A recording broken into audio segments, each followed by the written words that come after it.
lot of people that needed help. And it was just something so awesome we did when we reached out to a lot of people that needed help. We're trying to get on and get other people to join us on the platform. So as soon as we can get them on, we'll be able to start the sermon today. The sermon today is very powerful. It's going to be relating to many things, many things, and filled with a lot of impacts, filled with a lot of developments. And it's something that is due to transform the lives of millions and millions of people. So wait for it. Promises to be great.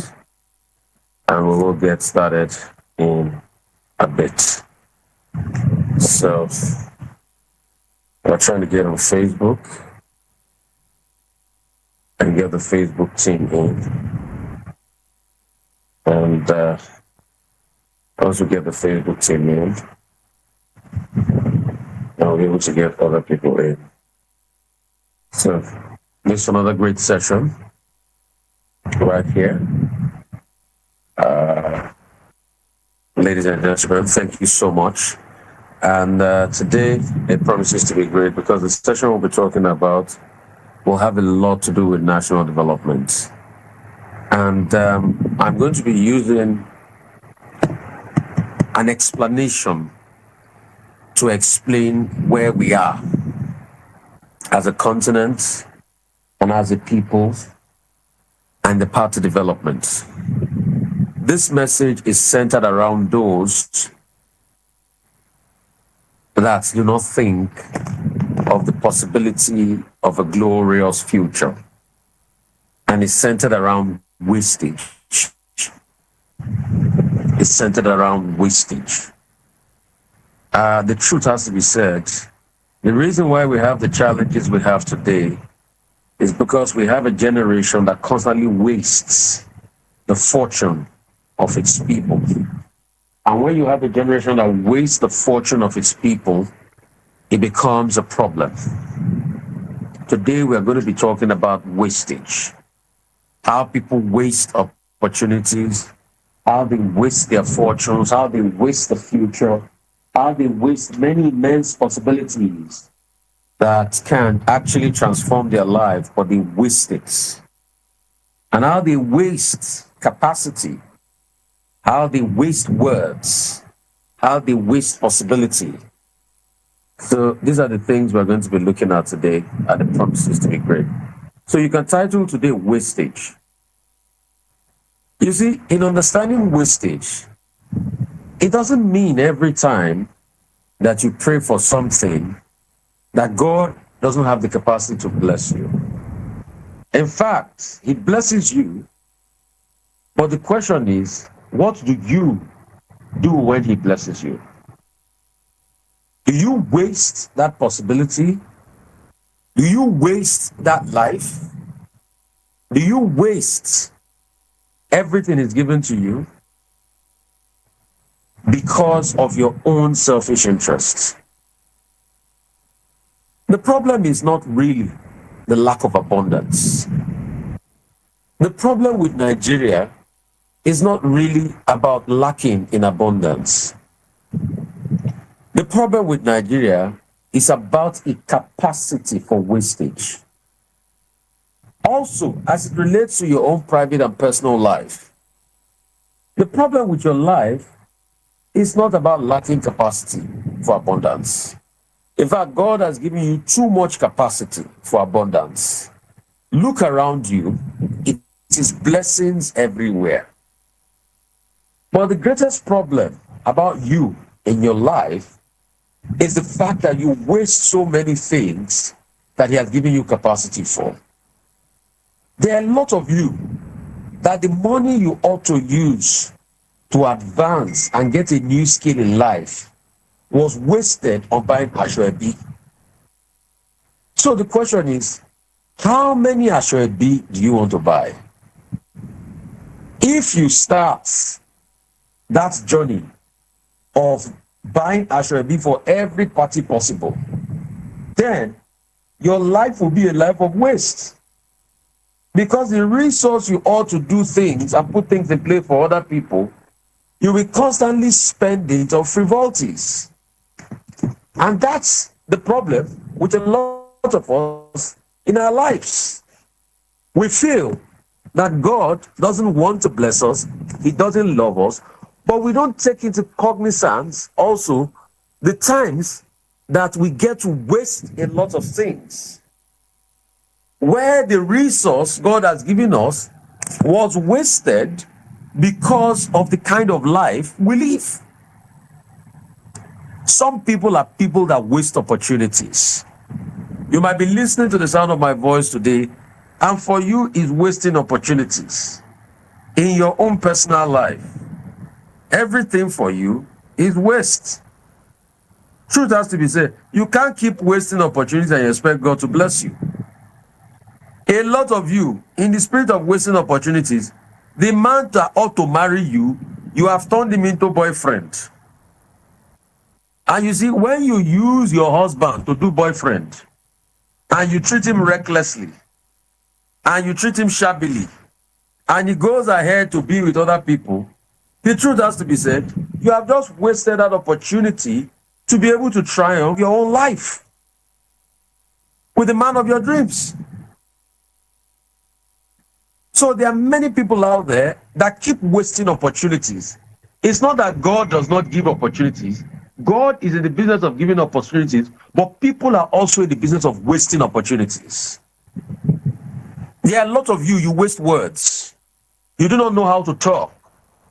Your talk, your mouth has brought more hindrance to you in your life. In fact, probably if you knew how to talk, you will not be where you are today.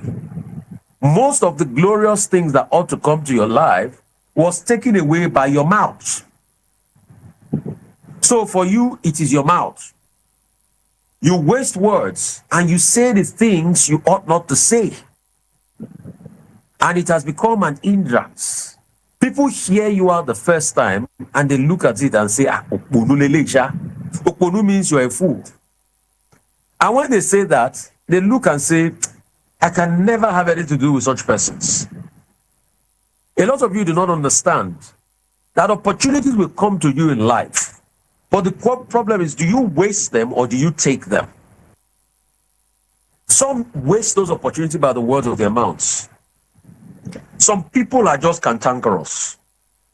Some of you can never be married until you change your character. You are just cantankerous. You are the quickest to block. You are the quickest to show bad attitude. Some of you are so spoilt that the truth has to be said. For you, it's your way or no way. If things don't go your way, then forget it. You throw a tantrum, you fight everybody, you try as much as possible to destroy everybody because things do not go your way. And when you live your life that way, you have problems because nobody wants a liability. And in no time, you become a liability. And when you become a liability, your life cannot accelerate the way it ought to accelerate. Some of you, it's your approach to things that is the waste. You cannot wake up in the morning to execute something. You keep shouting and deceiving yourself, I'm not a morning person, I'm not a morning person. But people will provide opportunities for you just for you to show up. It becomes a problem. Listen, we are not all morning people. But we know if we do not set forth at dawn, our life will not be good. So we rise. And the truth is, nobody enjoys the morning. If we all had the luxury, we will sleep all through the way. But as long as you sleep, poverty will come. The Bible says, a little sleep, a little slumber, a little folding of the hand to sleep, so shall your poverty come. So it's because we understand that when we waste time, poverty will come. That's why we wake up in the morning to do the things we do. This morning, I have gone out, I have played tennis for 2 hours. before I came. It's a Sunday morning, but I know if I waste time on not giving my body the exercise it needs, then I will never grow. So I played 2 hours of tennis, down from the tennis court to the show this morning. Because if I waste every day without giving me my body the exercise in it, in the future, when I get older, my body will say, oh, because you didn't give me the exercise I needed then, you need to be able to do something for me now. And life is a choice. So the habit of constant wastage is the road to total destruction. Write that down. The habit of constant wastage is the road to total destruction. When you waste constantly, you lead yourself on a road to total destruction. Why is Nigeria where it is today? Because of the habit of wastage. Since 1960, we have leaders that have constantly wasted. How do our resources get wasted? They get wasted in corruption. In 1960, we earned a lot of goodwill after gaining independence. Everything we earned, we lost. Many nations were willing to give us loans because they saw us as the new beautiful bride of the world. They believe that if Nigeria prospers, Africa can prosper. And a lot of people still believe in that capacity. Recently, I was in Kenya talking to other African leaders, talking to their members of parliament. And the conversation is still, why is Nigeria lacking behind? We look forward to Nigeria. But as a nation, what did we do? We took the possibilities and we wasted it. We squandered it. Remember what the Bible says? A little sleep, a little slumber, a little folding out the house to sleep. So shall your poverty come. We saw so much resource, then we started wasting it with the political class and corruption. We made corruption the order of the day. We wasted so much. After we discovered oil in the Loibri in 1956, we kept on wasting the little resource we had. And we continued to waste. In the 70s, when the Yom Kippur War happened in 73, the crude oil prices went from $3 per barrel to about over $10 per barrel.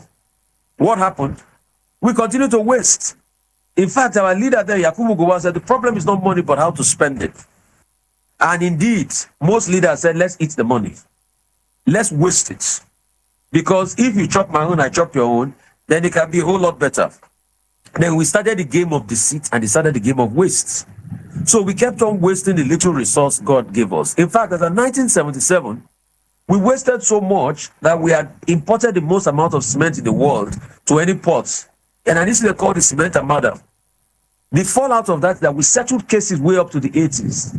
Do you know, as Nigeria as a nation was suffering, some other people were getting rich at the expense of Nigeria. Some Nigerian importers got rich from the cement armada because they were the ones that connived also to take Nigeria to court because Nigeria defaulted. So they saw the waste and they continued the waste. The same people that helped waste the resources of Nigeria and the way they have destroyed the country are the ones that came the next time in the 80s and said, oh, the country is not good. And they continued with that. In the 80s again, the waste had become so much. At first, we blamed Ghana for our problem. We said Ghana must go. But the truth is, it wasn't about the Ghanaians. Our problem had become so much. Chagari was toppled. Buhari came in. Then we had very strict measures. Then the waste continued after Buhari was toppled. And the waste continued up to the early 80s, the late 80s, beg your pardon, when we floated our currency. And it never remained the same. So the kingdom of Nigeria has totally suffered waste. Waste in every dimension. Look at the proportion of the money we earned from crude oil compared to the development we have. You will say that it's been waste. In fact, despite the development that was done in the 70s in this country, how most parts of Lagos were built, how Third Mainland was conceptualized and everything, it is not proportionate to the kind of money we have earned. Most of the money has gone to private hands because of the waste. And the truth has to be said. The waste is what kills us. If we do not stop the waste will constantly kill us. Because if we return to democracy, we have constantly wasted. The first way to stop the waste is accountability. And that's why I have been asking for over a week. The president cannot tell me they bought a private jet without telling us the price of it so that we will know. Accountability is key. You cannot buy a private jet in the name of the people with the resource of the states and tell me that the money should not be told to the people. The only time you can say that is if you probably bought the private jet with your money. That's the first level of accountability. The second way to cut the waste is to check the budgets. National waste. Truth has to be said. Listen, go and check budgets. They did a research work recently and they discovered that the line item in Nigeria's budget for Ministry of Department of Aerospace, they were doing pregnancy. What is the benefit of that contract to the development of the people? But in most cases, you will see that most of the contracts that are now done are not in benefit to the people. How can an aerospace agency be doing a contract on pregnancy? Somebody will have thought that an aerospace agency would think about contracts around aerospace research, around competitions for secondary schools to bolster aerospace research, about software hackathons to build software for aerospace development in the country. But when you see that level of wastage through the budget, then you know what's going on. And you know how they do this easily? Because they know that Nigerians will not have the scrutiny to be able to review the budget line by line. Except some people like budgets, govspend.ng are the ones now taking the effort to review the budget line by line. And that's where they are seeing all of this wastage coming out. So the truth has to be said. The next thing we can do to shun this wastage is to be part of the budget process. Everybody should be part of the budget process because the wastage of few people will affect the collective wastage of us as a people and as a nation. And if we do not rise up, time will pass us by. Just imagine every manipulated contract in the budget could have been used to do something for the betterment of the people. So when you look at it, then you need to be able to tackle wastage. Another way to tackle wastage is an electoral process. If you do not vote in the right people you can hold accountable, then you don't have a reason to complain that electoral process has gone bad. A lot of people will argue, we find our votes don't count, but come out and vote. Come out and vote. And they manipulate the process. Another way to be able to tackle wastage in our country is to be able to build stronger institutions. We must come out and collectively stand for our institutions. Because if our institutions do not work, then our lives will not work. Just imagine if our institutions of state, like the police, like INEC, another institution of state, is corrupted, then definitely you can't have a country that can be built on integrity because it's going to be a quagmire. So wastage pervades the air because institutions do not work. And when institutions do not work, when life becomes unbearable and people are overtaxed, then we don't see what their taxpayers' money is being used for, then life will become unbearable. Today now, they are collecting electronic money transfer taxes from almost every transaction you have. Any money gets in your account, government collects a certain amount. Well and good. The question is the money, what is it being used to do in the budget? They will say projects. Projects like what? Is it aerospace ministry that is now doing projects like pregnancy awareness? So those are the questions we should ask ourselves. In your own personal life, how do you tackle wastage?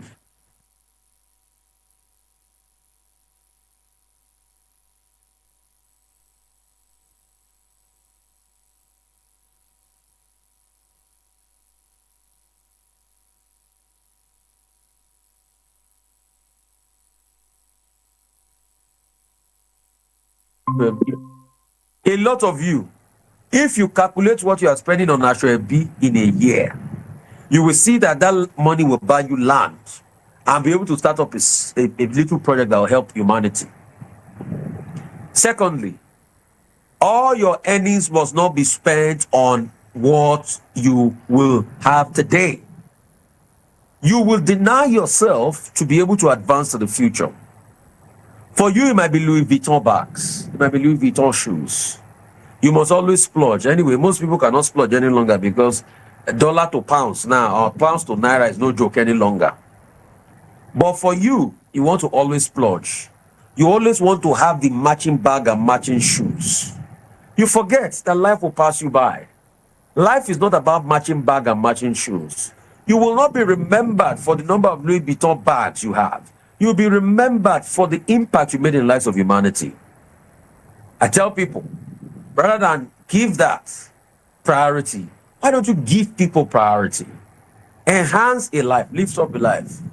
Somebody say, Rufai, I lift up lives. It's just my guilty pleasure. Yes, it's your guilty pleasure. All well and good for you. But the truth is, if your guilty pleasure is stressing your financial condition, then you should look at that guilty pleasure.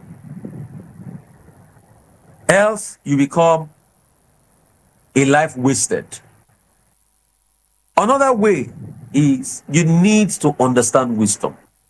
You need to understand the times. You need to understand what you represent. And you need to read the room. A lot of people nowadays they don't know how to read the room. They are oblivious of the happenings around them. They are oblivious of what is going on around. They keep saying, I don't care. I don't care. You don't care. But at some point, you need to care what's going on. Because you do not live in isolation. You live in an environment, you live in a society, and you must read the room. There are some things you shouldn't be doing at a time where there's massive poverty and inequality in the country. You should have the capacity enough to be able to think dearly. I will not say more than this, but you know what I'm saying. You know what I'm doing. You know what I'm saying? You are living in a rented apartment. You are buying a car worth 60 million naira. Are you smart? Don't buy a car worth 60 million naira if you are living in a rented apartment, if you don't have an apartment of your own. If you have apartments of your own that you two are renting out and you're living in a rented apartment, it's all well and good. But don't buy excessive luxury when you have not put something down for the future. That's just it. Sometimes, can you really do without those luxurious items? Can you really do without those Wastage? Can you really do without those societal, what's it called, show off? Can you really do it? The Yorubas have a saying, what it means is that when your yam starts to sprout, you need to cover it. Be careful. Avoid wastage. Avoid wastage. Avoid wastage. Some of you, the greatest problem in your life is the fact that you have wasted your tomorrow today. And when you've wasted your tomorrow today, definitely you cannot build any capacity for the future. Because you wasted the capacity to be able to build capacity itself. So your life just starts to move around in circles and you don't have anything to show for it. Be very careful. We are wasting as a nation. We are wasting as a people. I hear some people are trying to call me up already. We'll take some of their calls now. 0818-099-1991. 0818-099-1991. 0818-099-1991. That's the number to call me today. Today we've been sharing about wastage. A generation that is constantly wasting away, wasting possibilities, wasting potentials, wasting capacity, wasting livelihoods. That generation definitely will have a case to answer. Because for every capacity and resource God has given us, at some point He's going to ask us, what did you do with it? What did you do with it? God has probably put in you the capacity to be able to write many books, but you couldn't write them because of waste. You were wasting time. You were not aligning yourself properly. You were wasting time. You did things that you ought not to do. You wasted everything away. and you keep complaining. What are you complaining for? But you wasted everything he gave you. You wasted everything in terms of capacity he gave you. You wasted everything in terms of livelihood he gave you. So what's your complaint? There are a lot of you that complain that really have no reason to complain. Because he gave you everything at the start, but you wasted it to alcohol.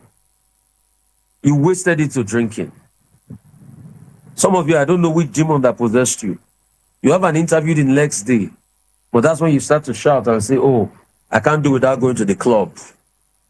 I can't do without going to the club. So you go to the club.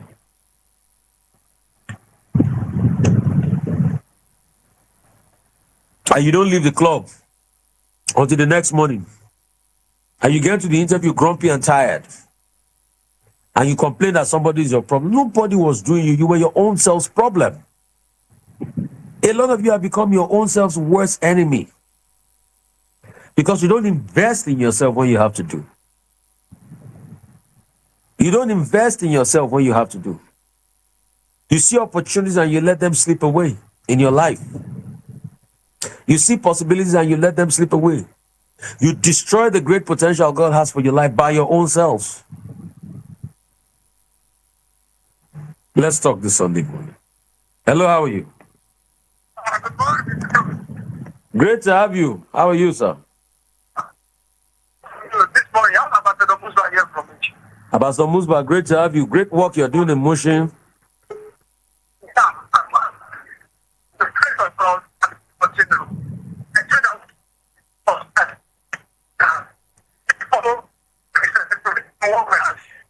Yes. I wish so. It's considered Friday. Honestly, I want some pictures. I want to send you some pictures. Please send me those pictures there. We'll have to see the outreach you are doing in Motion and the great work you're doing there. God bless you for us, sir. I will. Thank you. Yes. Look, I don't know.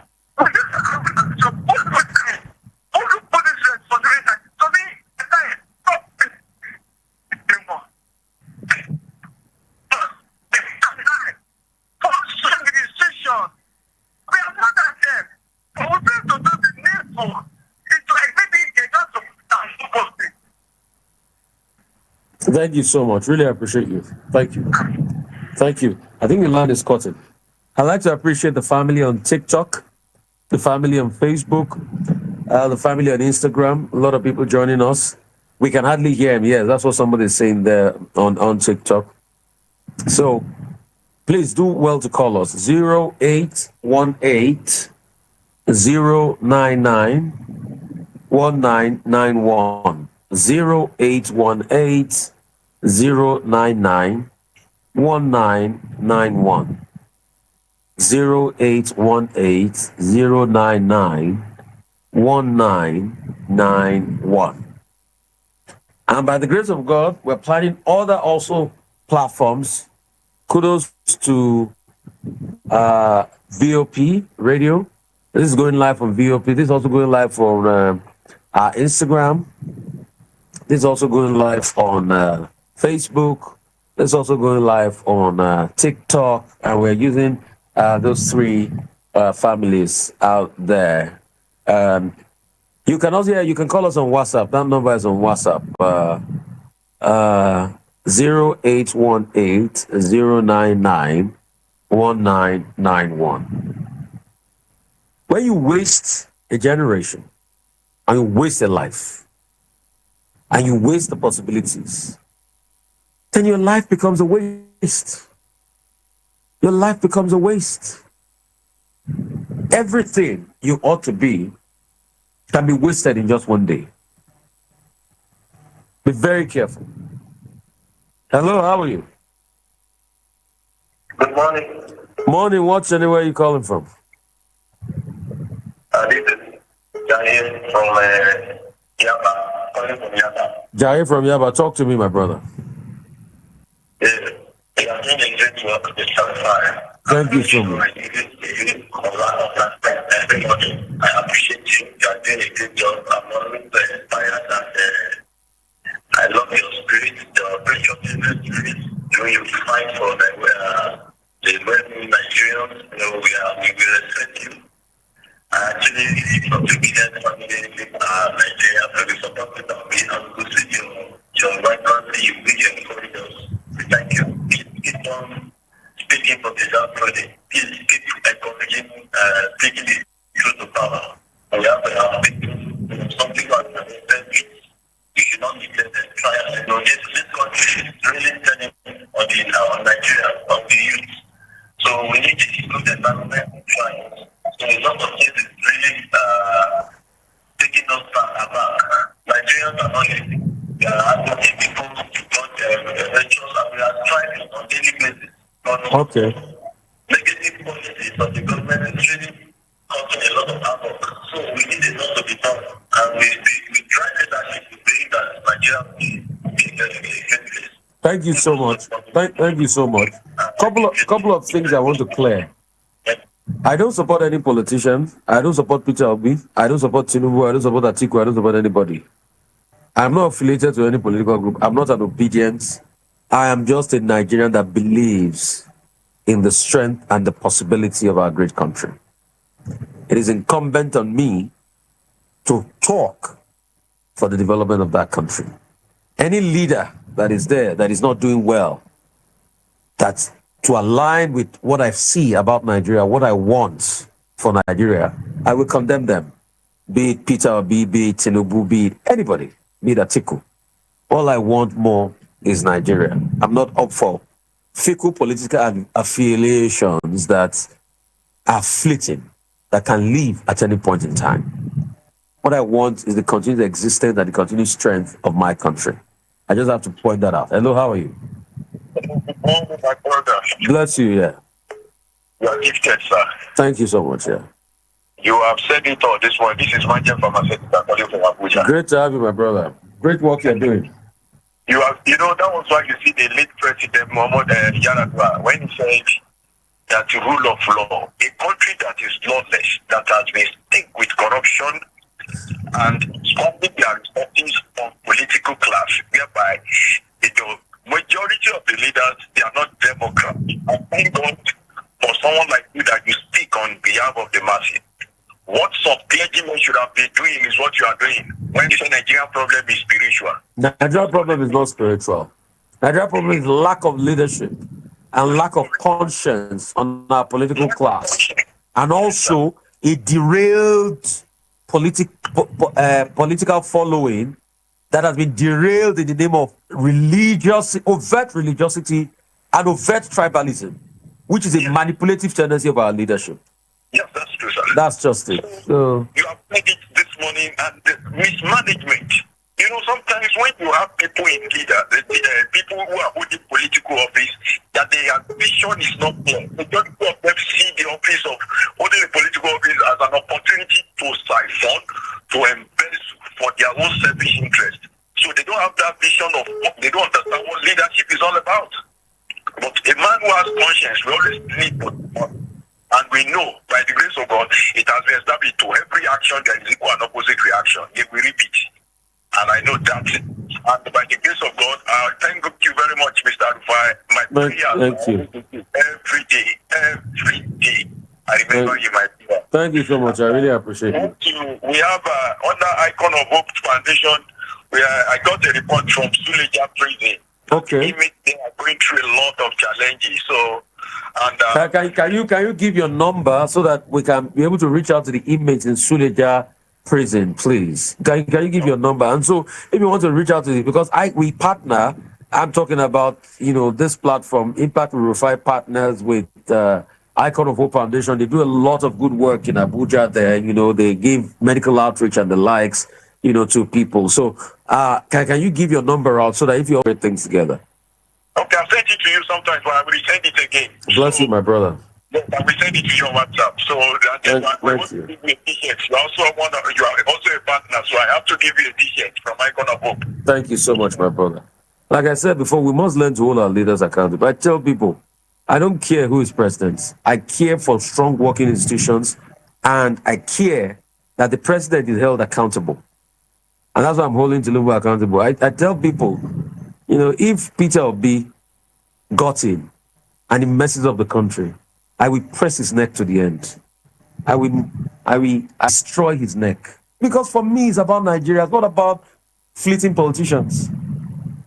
The politician that said PDP will rule for the next 60 years, where's Vincent Ogbula for today? Politicians will come and go. But Nigeria remains the same. And the problems still keep remaining the same. That's my problem. And that's what I care about. That's what God sent me to do. Hello, how are you doing? Fine, sir. Good morning. Great to have you. Yes, you can make Kamadukwe that needed help. Yeah, Mr. Madibo, you've given out your number now. Let's wait till people reach out. Yes, sir. Up to now, even So, Mr. Madukwe, the truth is, if people don't reach out, maybe they don't have the capacity to help. They too are going through stuff. So it's not a right. It's just a privilege. So just respect that. You've given out your number week 1, week 2, week 3. Leave it like that. okay. That's just it. Please. 0818-099-1991. If you reach out for help here, and we give out your number, and we give out your number to help you, that's the privilege we've had. If people don't reach out, it's all well and good. It's not a must that they must. If they reach out, it's a privilege. Hello, how are you? Good morning, sir. Great to have you. God bless you, sir. Bless you. What's your name? Where are you calling from? I'm coming from Akonwanjo, sir. I'm Kenya, so I don't have accommodation issue, sir. You've given out your number. If they've not reached out to you, just keep it that way. It's not a right, it's a privilege. Like I told the last caller, you've given out your number a couple of times. If people want to help, they will have reached out. If they've not reached out to you, glory be to God. Some other person might reach out to you. That's just it. Huh? Okay, sir. Thank you. 0818-099-1991. 0818-099-1991. We want to help you, but we'll also give you the chance to give out your number. Once you give out your number, if people reach out, fine. If it doesn't touch them to reach out, it's fine. All right? Hello, how are you? Wonderful Sunday morning. Good morning, sir. Great to have you. Turn up the volume of your radio set, please. Hello, how are you? Hello? Hello. Great to have you. What's your name? My name is Elvis, calling from Constable. Good morning, Mr. Rufai. Great to have you, Elvis. Talk to us. Wonderful. Bless you. Just want to thank you for the job system. In fact, you've inspired a lot of us watching channel television and hearing you talk. I'm so happy that today I finally have spoken to you. Keep it up. A lot of God be praised. all the young ones are looking at you and you are well done, my brother. God be praised, my brother. Thank you so much. You're welcome. Bye-bye. Thank you so much. Thank you. Thank you. Hello, how are you? Sorry, the Facebook line has gone out. You can do it. Still call us 0818-099-1991. Wastage, that's what we spoke about today. Don't waste your life. Hello, how are you? Hello? Hello, good morning, Rufai. Great to have you. What's your name? Where are you calling from? Hello, can you hear me? Yes, I can hear you. What's your name? Where are you calling from? Yeah, my name is Jerry. I'm calling from Lagos. Good to have you, Jerry. Talk to me. Okay, after the good work you're doing, I just want to appreciate you. Keep doing what you need to do for Nigerians. Bless you. And don't forget that your voice is always heard. Keep fighting for the good cause you're fighting for. And I pray that God will continue to protect you and your family. Thank you so much. Have a lovely day. Bless you. I really appreciate you. I love you, my brother. Hello, how are you? Wonderful Sunday morning. Good morning, my very good friend. Great to have you. What's your name, sir? Yeah, my name is Samuel. I'm calling from Igbeda, precisely. Great to have you, Samuel. Talk to me, my brother. Yeah, I don't really have much to say. I just want to thank you sincerely for the great job you've been doing.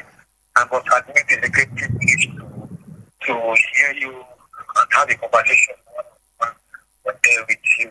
You have been a great inspiration to me as a person.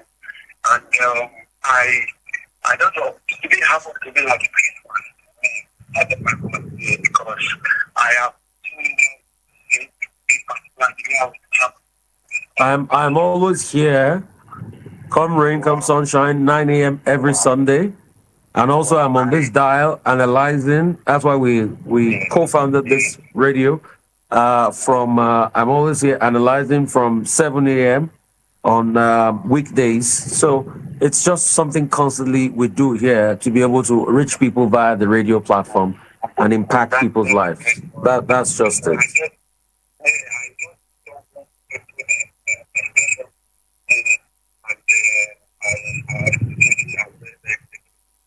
Thank you so much.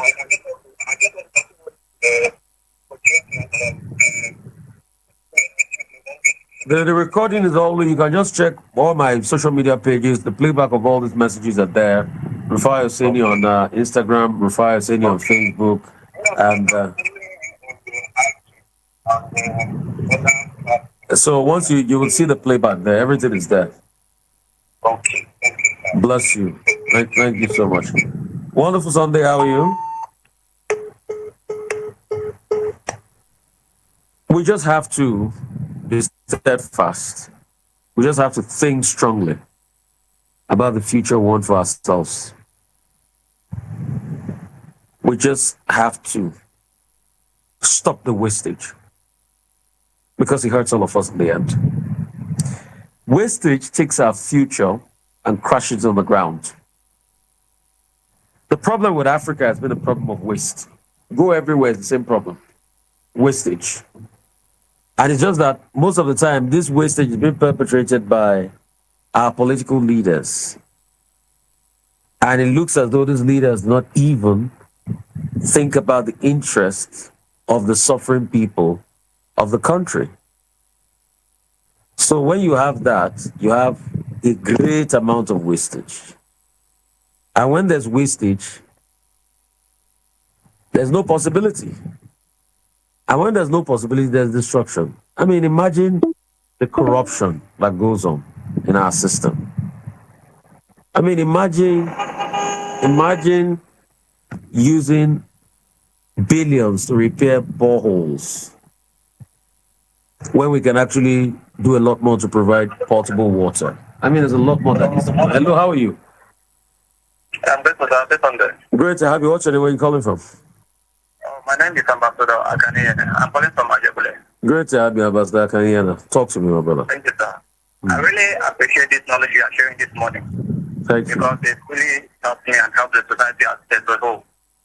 So the thing here is just that because I've been telling people that knowledge is the only aspect that can improve the man first before improving his pocket. Yeah. Because what you are sharing this morning is knowledge, and what Nigeria needs is knowledge. We need knowledge to get free from all the things that is happening.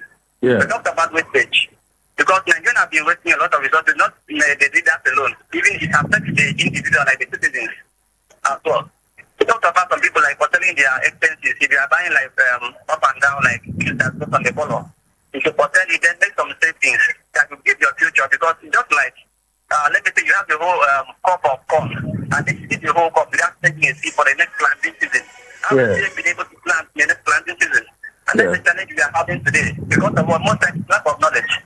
Yeah. And also talk about the political system. I understand that in Nigeria, I've been telling people that we don't longer need politicians in Nigeria because politicians they think of the next election. Why leaders? That's what we need in Nigeria. Nigeria, we need leaders. Leaders think of the next generation and born to come. So because most of them, they don't have like a legal plan on ground. They are just about the next election, What will we do now that will contribute to the next generation and born to come? So I really appreciate this because in life you rise by raising others, but people still don't understand that.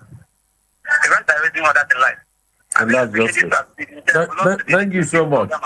Thank you so much. And it's because of their fluid mindset. And they fail to realize that.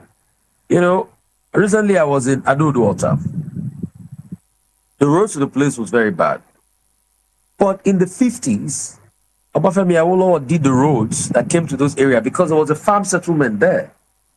In the Western region, that place has a lot of capacity for land. In fact, from that place, I was listening to radio stations in Benin Republic. But no development in Adodo. In fact, there's another road that leads from Adodo to Badagry, which is supposed to be 13 kilometers. They are just grading to do the road. And you wonder, in a place with so much possibilities, why can't we have development that can herald the joyful future for all of us? So we cannot continue to allow wastes become the order of the day. We must constantly look at possibilities across board. Possibilities for development. Possibilities for an immense turnaround in our lives. Possibilities that will drive our future to that of development. And those are the things we should look at. Why is there poverty in Nigeria? Because there's so much waste.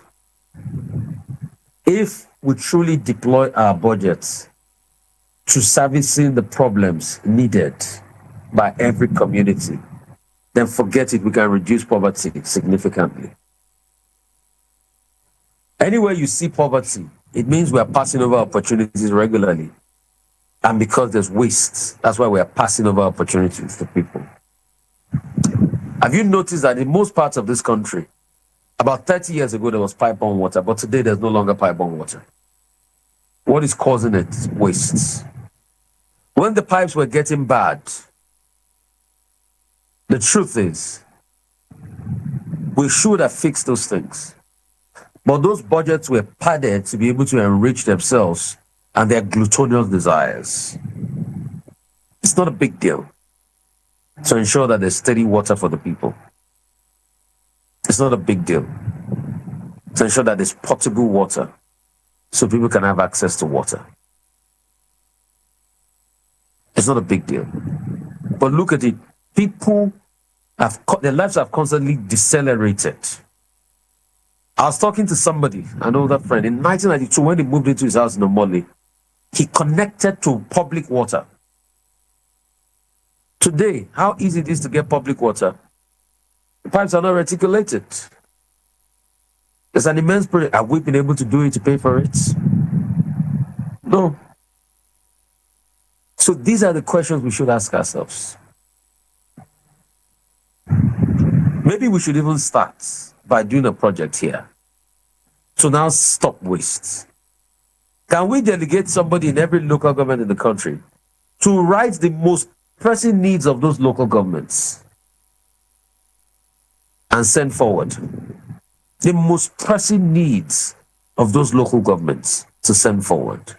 In fact, can government develop that portal where we have government and the people portal, where people in every community can write the most pressing needs, and those needs can be ranked and voted for in order of priority and put into the budgets? I think that's more important rather than just this department of governments writing their budgets and Department of Aerospace filling in the fact that they want to do pregnancy awareness. Is the sky pregnant? Is the moon pregnant? When you see Department of Aerospace talking about pregnancy awareness, it's corruption pregnancy awareness. The problem is we are corrupted with pregnancy. We are pregnant with corruption as a people. So can we even do that? So if the government claims they don't even know what the most pressing is in every local government with pictures and everything, let us show them. Because we can't have budgets that come out of the heavy taxation of the people and be spent and be eaten up frivolously. My charge for all of us today is that we have to also be part of the government accountability process in setting up the budgets. I will suggest that we should have a portal where every local government, based on the need of ranking of needs and deplorable pictures of projects that ought to be done, should be uploaded there so that the world can see it. And when the government has completed any of this project, they should be able to indicate that they've executed it. So let's start from there. The first question I'd like to ask you is, do your local government have water as we speak? What local government are you reaching me from? Does it have water that is running? Does it have utility? That's it. That's how we can start stopping the wastage.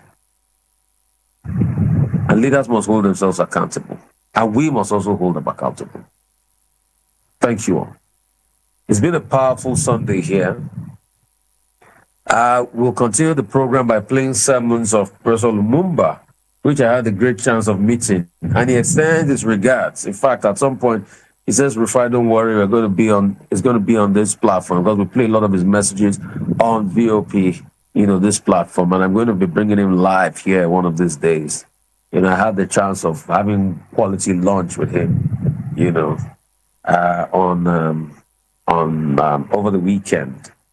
And it was a great time, just sitting right off and having conversations with him for national development. So let's see how we can do that, how we can make things work, and how we can make the country work even better. All right, bless you guys so much. The messages will come up next. You can continue to listen on VOP and also on the VOP platform, VOP 90.3 on YouTube. And then all the programs will cease on this platform. And the power continues right here. 100 years since the passing of the Omukama Kabarega of the Bunyoro Kitara Kingdom. We are gathered here to remind ourselves of the place of culture in the lives of our societies. And when we do so because we are aware that the Bunyoro Kitara and the many kingdoms that we have in Uganda and indeed in the continent of Africa have been victimized by other civilizations. But we know that prior to the rude disruption of our governance systems, African kingdoms were organized.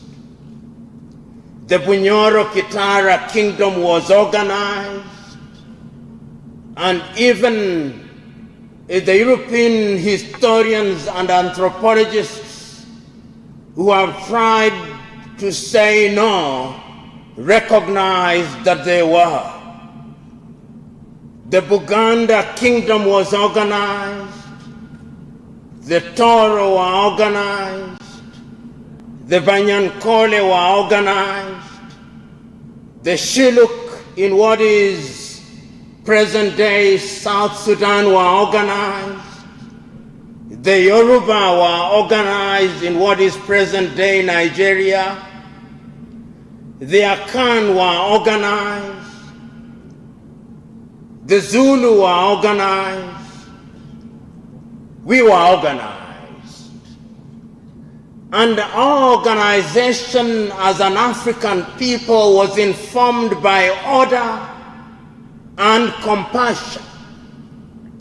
The history of Africa is therefore a history of welcoming other civilizations in the hope that they would reciprocate. But history teaches us that they did not.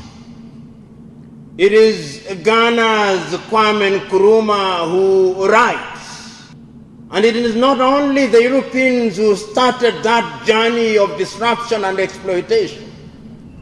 The Arabs did it, and we don't talk about it as loudly as we should. They came, and they took us into slavery. And they castrated our men, so that when you don't see dark-skinned people in the numbers that we should in the Arab world, is because they castrated men. And we must never forget that. The Portuguese came. They were in West Africa. They were in the Congo. And we welcome them as we normally do, and we still do. And no sooner had we welcomed them than they made the claim that they had discovered us. They discovered us, they claim. They discovered our mountains which we had lived next to for ages. The French came. The Germans came. The Italians came. The Belgians came. The English came. All in their arrogance. And they made their way. And in what we now call Uganda, they came to the Bunyoro Kitara kingdom and they were resisted by Kabarega. And a man called Baker came and he was beaten by Kabarega. History teaches us. But then they went away and they assembled in Berlin in 1884 and 1885, and they divided us into what we now have as Uganda, as Tanzania, as Kenya. We are now 54 and still counting. But what we must never forget is that at all time we resisted. Those who say we never resisted are mistaken. We did.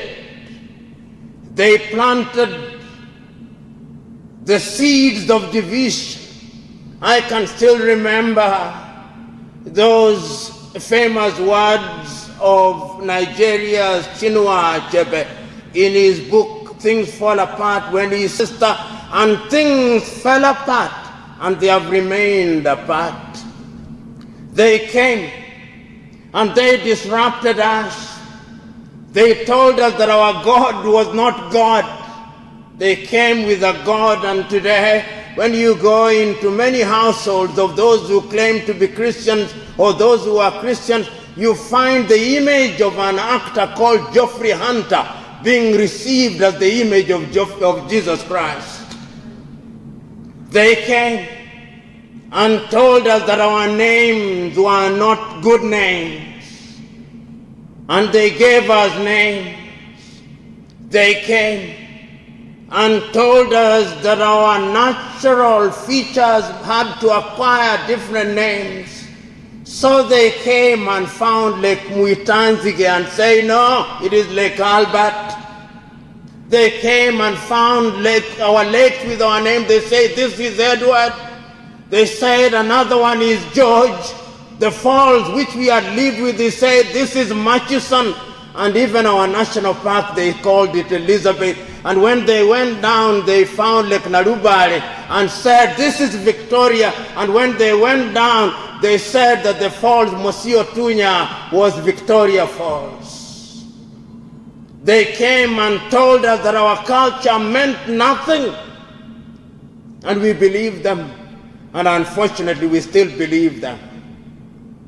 So today, when we are gathered here to commemorate one of the great African stalwarts, Omuka Makabarega, we must ask ourselves fundamental questions, uncomfortable questions. And those questions relate and rotate around the question of the thing that is called development. What is this thing called development? I remember not so long ago, the great Tanzanian founding father, Mwalimu Julius Kambarage Nyerere, being interviewed about development, and he said, from where we sit, development is not confined to the size of what the Europeans call the gross domestic product, GDP. That to us is not development, he said. Development cannot, in our estimation, be per capita income. That is not development. Development must not be restricted to the number of skyscrapers that we have. No, that is not development. Development cannot be understood to mean that we must go to the moon. That is not development. Development, from what we see and what we call development, is to have an environment where there is a spiritual, social, political, and economic contentment. So let the Americans go to the moon, but we want water in our households.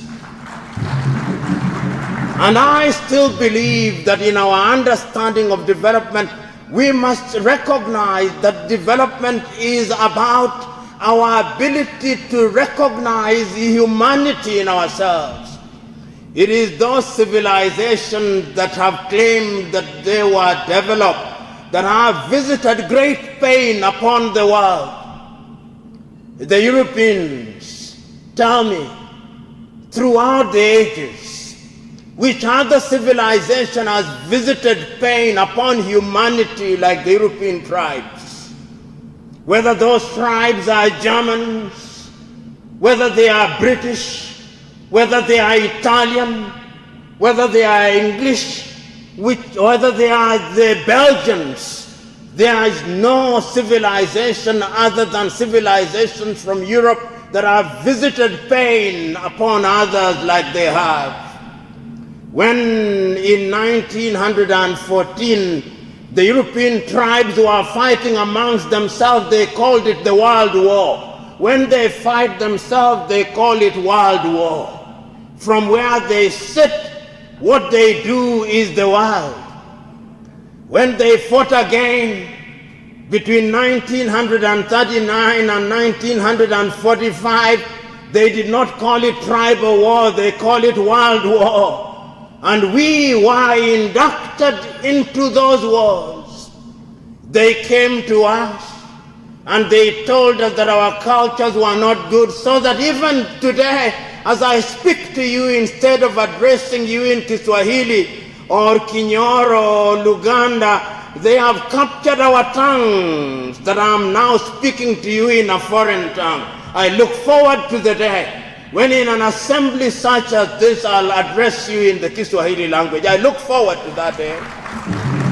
I look forward to the day when we shall have totally liberated ourselves, that we will be able to appreciate that indeed when we talk about development, we talk about the totality of culture. In Kiswahili they say, mwachamila ni mtumwa. He or she who abandons his or her culture is a slave. And there is a sense in which we remain enslaved. How do we remain enslaved? Just look at your names, including my very own. Look at it. Who is this individual that is called Patrick, for whom I am named? Who is he? Why is it that on the day that I was baptized, they could not allow me to use my local name? Why? Why is it that when we are referring to ourselves, we refer to ourselves as Anglophone, as Francophone, as Lusophone? And right now we are even always in the business of referring to ourselves as other phones. Soon we will be Sinophones. This is what we are doing to ourselves on a daily basis in the name of development. When we run our governments and their university professors here, when they teach political science, oh, what science do they teach? They teach the ideas of somebody from the United States. They talk about Max Weber. They talk about Adam Smith. They talk about John Austin. They talk about H.A. Elliott. They don't talk about Kabarega. They don't talk about Mutesa. They don't talk about Shaka the Amazulu. They don't talk about us because we are totally dominated. So that even the universities that we run, the law that we teach, the political science that we teach, the history that we teach, the geography that we teach, is so Eurocentric that on this day when we remember Omuka Makabarega, we must also exercise the spirit of slavery, mental slavery, that we may welcome a new spirit of freedom. Because if we don't, we will be dominated throughout the ages.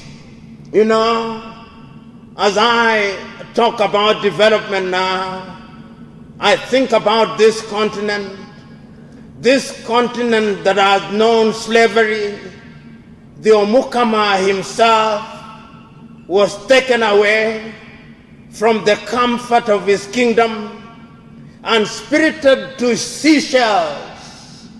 He stayed there for over 2 decades.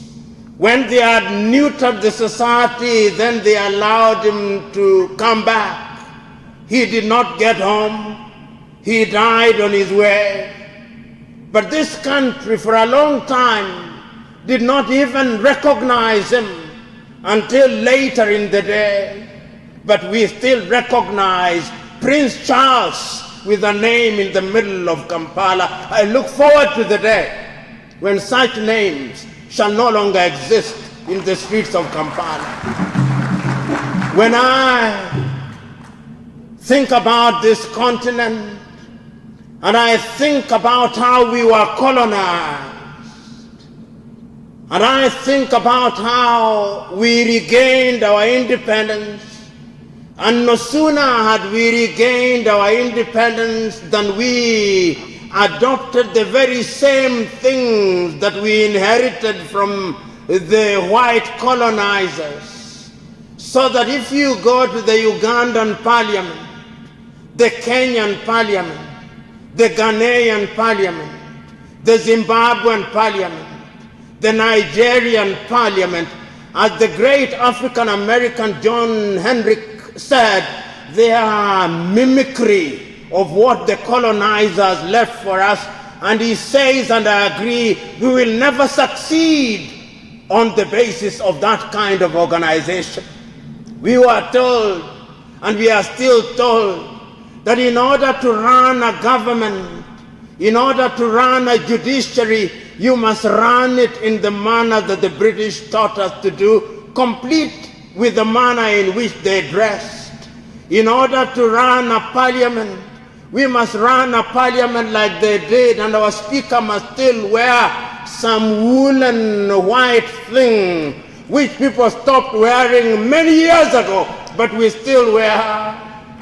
And even when we run our affairs, we must do it in the manner that they did. We are mimicking them. And when we think we have developed, indeed we are not. That is what colonization did to us.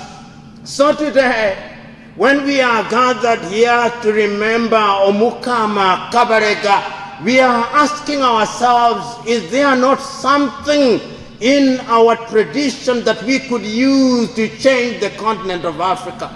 And why is that argument legitimate and necessary? It is legitimate and necessary because when Ghana became the first country to regain her independence, the first sub-Saharan country to regain her independence, always be very careful, because the Sudanese will tell you that they regained their independence in 1956 and Ghana in 1957, but I always remind them that the real independence in Africa was with Ghana in 1957. And I can still remember those powerful words of Ghana's Kwame Nkrumah on 6th of March 1957 say that the independence of Ghana meant nothing if the rest of Africa was not free. But even as he spoke those words, Kwame Nkrumah was quite clear. He was clear that flag independence, the mere fact that we have the Ugandan flag, or the Kenyan flag, or the Ugandan national anthem, or the Kenyan national anthem, or the Ghanaian national anthem, or the Nigerian national anthem, was not sufficient. That there was something else. And he reminded us in 1965 that Africa was getting into the most dangerous stage, the stage where the former colonizers would become more deadly through the neocolonial project. No sooner had he written his book than they overthrew him. No sooner had he written his book than they started destroying what we had inherited from them. So those of you who are students of history will remember the 1960s. You'll remember in 1961, the Congolese thought that they had regained independence under Patrice Emery Lumumba. They killed him after 9 months.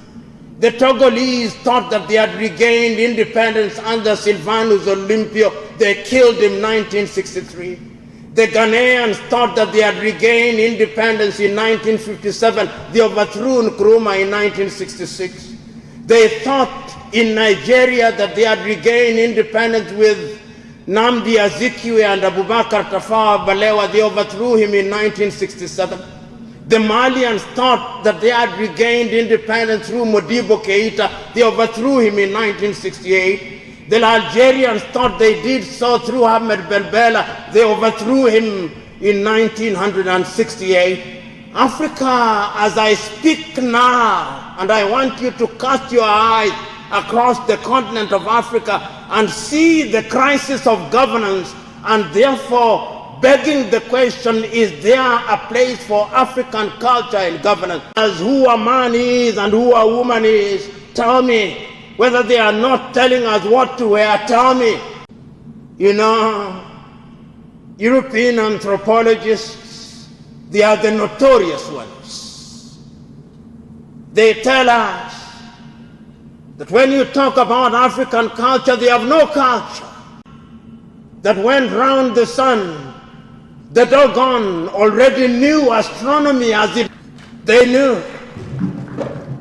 When they could not write, the Africans had already identified the value of zero in mathematics.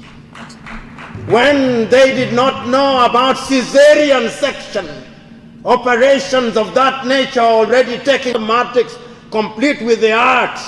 And when they say we have no art, they forget that they have stolen all of them and they are to be found in the museums in Europe. If we had no culture and if we could not do the things they say we could not do, why were they plundering the things that they plundered? Why? Because we had a culture, and what you do is that you destroy a people's culture and then you create another culture and make them think like you want them to think. This is what they did. Not only to us who remained in the mother continent, they did it even to our brothers and sisters who are taken to the Caribbean, those who are taken to the Northern America, those who went to Southern America. They did it and they took away our language. And if you doubt me, I want you to watch Alex Haley's Roots and see how the main character, Kunta Kinte, was beaten that he may abandon his name and acquire a new culture.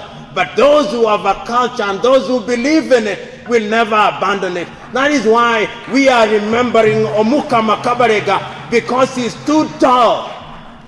Those of you who do not know will remember that incident in Ihosto where the Omukama's arm had been amputated and he kicked one of them. The time to kick them is now. The time to kick them is now, because when we kick them, then they'll realize that our culture was not dead. Our culture was merely in comatose. And we are beginning to rise. And we are beginning to redefine what development is.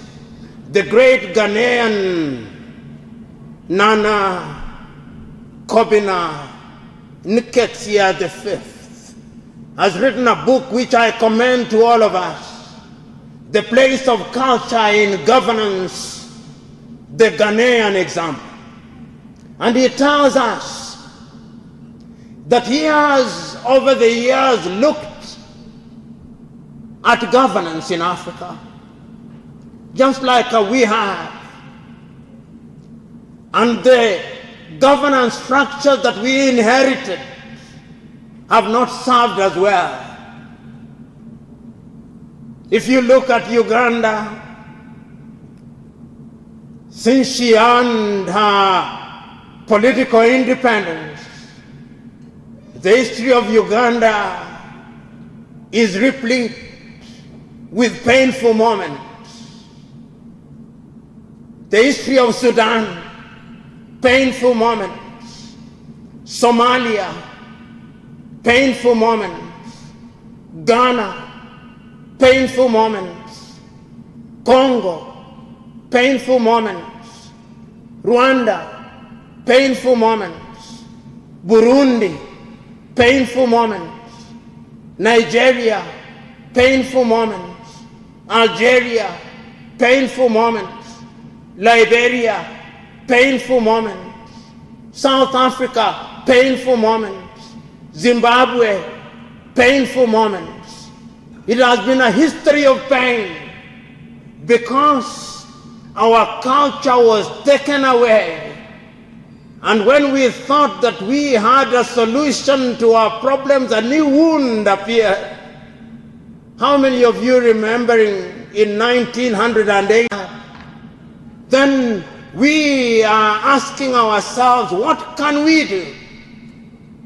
If this foreign culture has failed to solve our problems, we thought that when we regained independence using other people's culture, our education would help us. Today, we have many graduates from our many universities, but yet we can't solve our medical problems. In Uganda, it is only those who cannot afford medical attention in Europe or India or Dubai or South Africa who go to Murago. In Kenya, it is the same. In most Africa, it is the same. So even the promises we made to ourselves about development in medicine, we have not realized them. Then we said we would have education, and we have universities, and we teach engineering in those universities. But when we want to build roads, we want to build the expressway from Kampala to Entebbe, it is not the Ugandans who do it, it's the Chinese who do it. When we want to build expressway in Nairobi, it's the Chinese who do it. When we want to build anything in Africa, it's the Chinese who do it. What happened to our engineering? When we want to do anything, we still depend on them, and our problems still continue. We still send our young men and women to the Arab world, to Saudi Arabia, to Qatar, to all those other countries.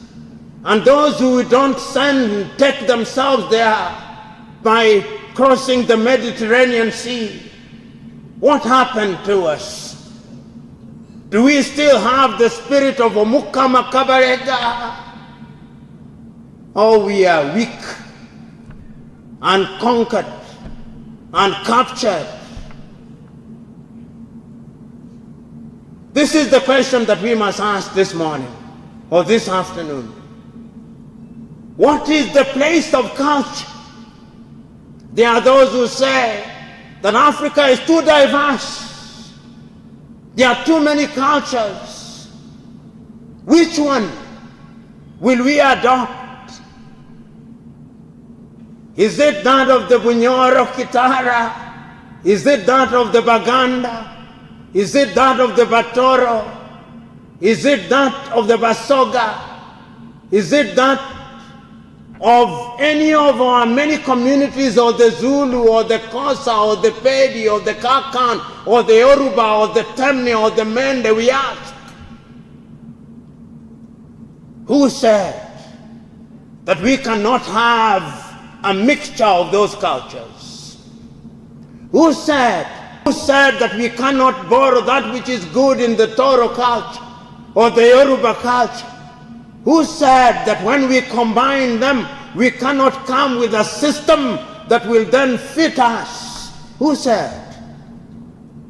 Who is telling us that?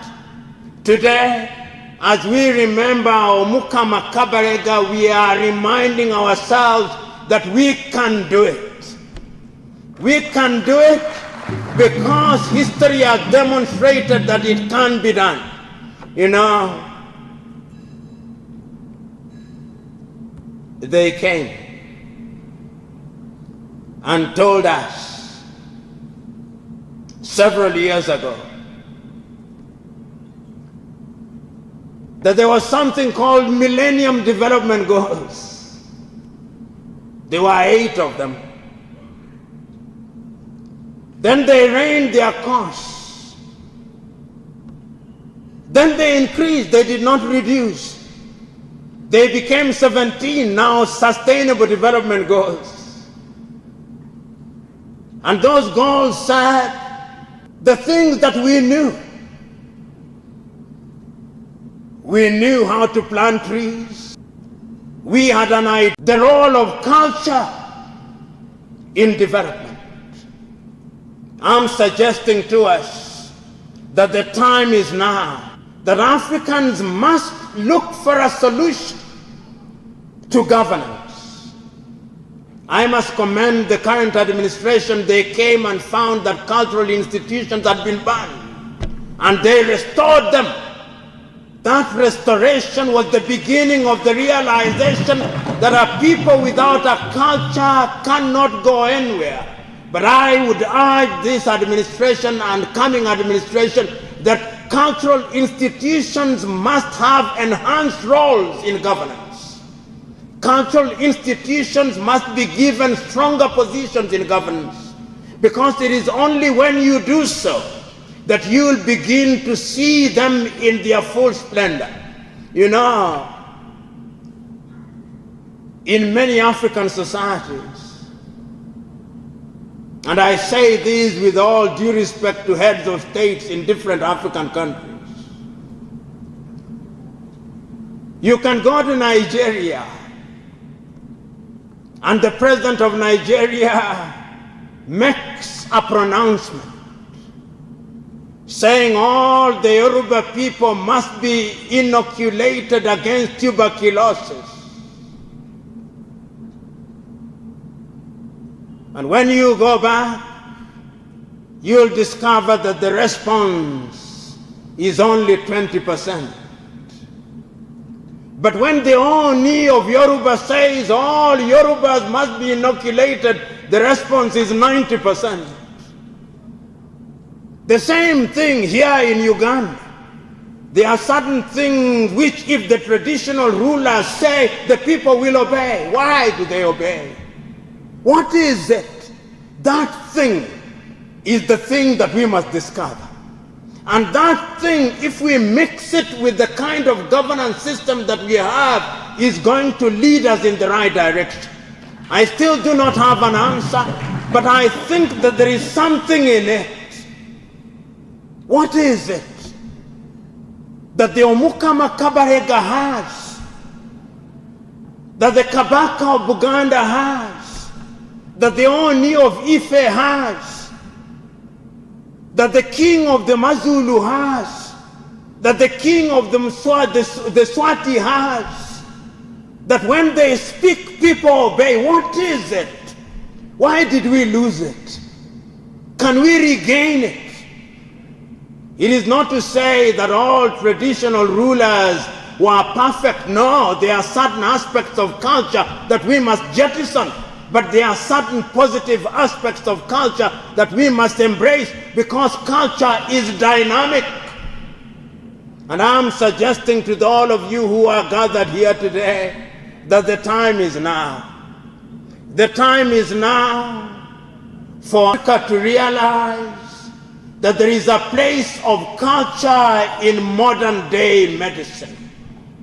The time is now for Africa to realize that there is a place for culture in education.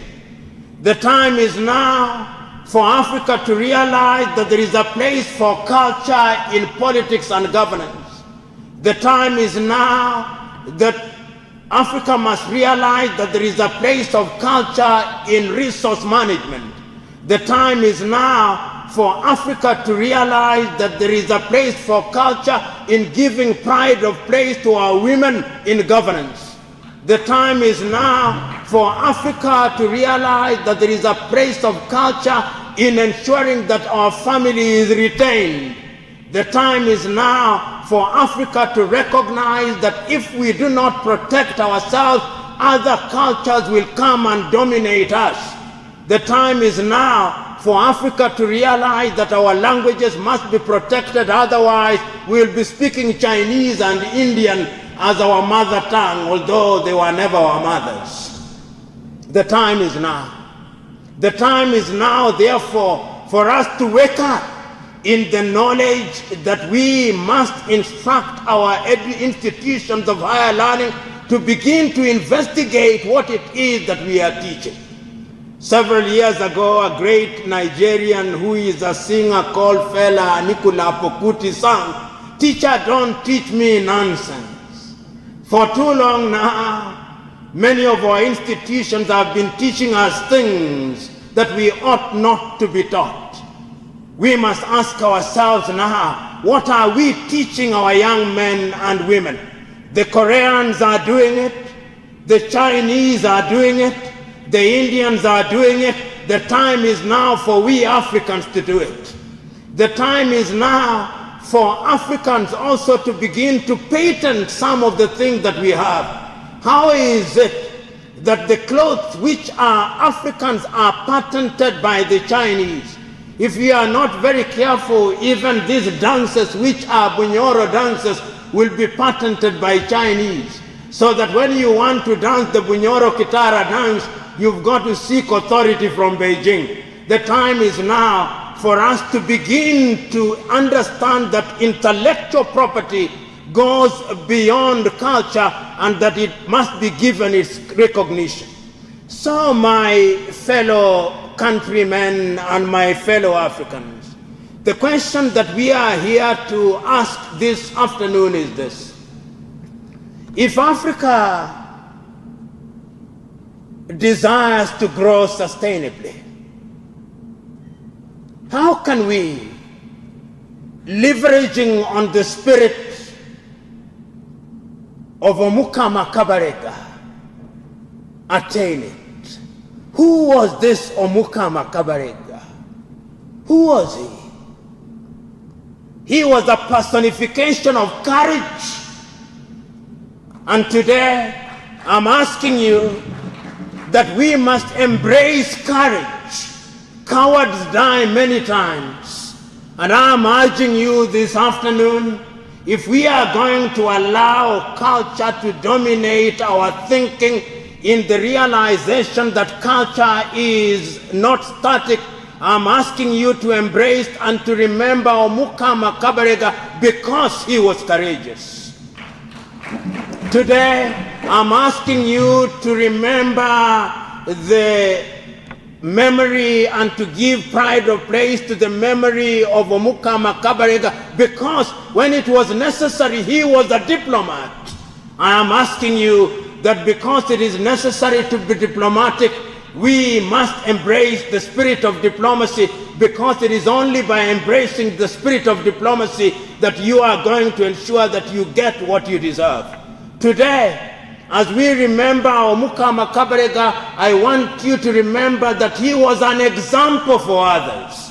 Those who are students of history will remember that inasmuch as he learned from the Toro learned from him, and the Buganda learned from him, I want you to remember that that is necessary. I want you to remember that Omukama Kabarega was also compassionate, even when he used violence and force at certain times. In other words, there comes a time when instead of turning the other cheek, you must use the other fist. I'm now telling you that we as Africans must ask ourselves, when is it the right time to turn the other cheek, and when is it the right time to use the other fist? And I'm saying that you can do so by ensuring that you follow another quality of Omukama Kabarega. He was resilient. Many of you would have died in Seychelles. He stayed there for 23 years in an environment that was hostile, but he said, I'm not going to die in a foreign land. Although he died here in what is territorial Uganda, he was on his way home. I am reminding us that we must never forget our homes, because if you forget your home, you are a slave. I have no doubt in my mind that if Africa is to grow, Africa must embrace culture. If Africa is to realize our potential, we Africans must embrace culture. And I'm asking Africans as we go forward, we must be warriors for culture. We must be warriors for that which is true. So those of you who are Baganda here, be proud Bagandas. Those of you who are Toros, be proud Toros. Those of you who are Basoga, be proud Sogas. Those of you who are Zulus, be proud Zulus. Those of you who are Luos, be proud Luos. Those of you who are Lango, be proud Langos. And those of you who are Bunyoros, it is only in that way that combined together we shall produce an African spirit. And in the spirit of Africanness, I can tell you, it is not going to be easy. There are going to be many roadblocks. We will rise and fall. We will rise and fall. We will rise and fall. But ultimately, we will stand, and history will remember us as those who rise and rise and rise. God bless you.